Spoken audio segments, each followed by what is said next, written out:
Problem-solving strategy. Use logical reasoning. Look at all the objects in the yard in front of this house.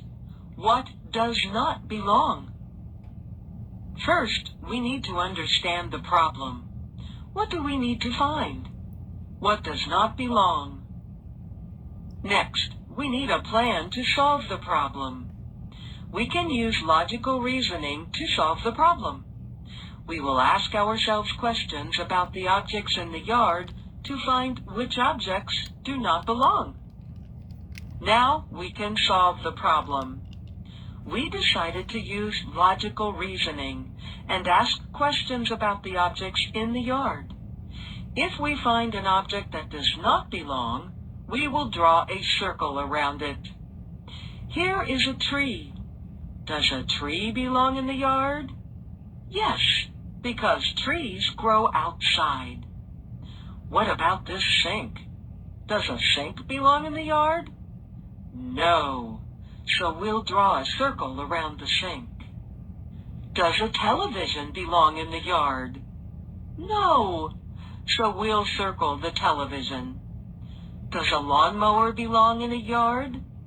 Yes, because it is used to cut the grass. Does a refrigerator belong in a yard?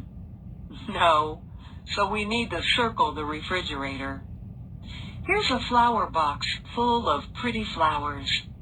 Does a flower box belong in a yard?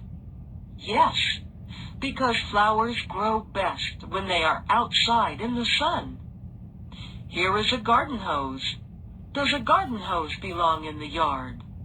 Yes, because it is used to water the grass, flowers, and trees. What about this bed?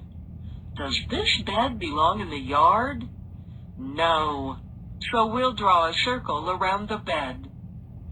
So, the sink, the television, the refrigerator, and the bed do not belong in the yard. Check your answer. We need to ask, is our answer reasonable? Did we find which objects do not belong in the yard? Yes. So, our answer is reasonable.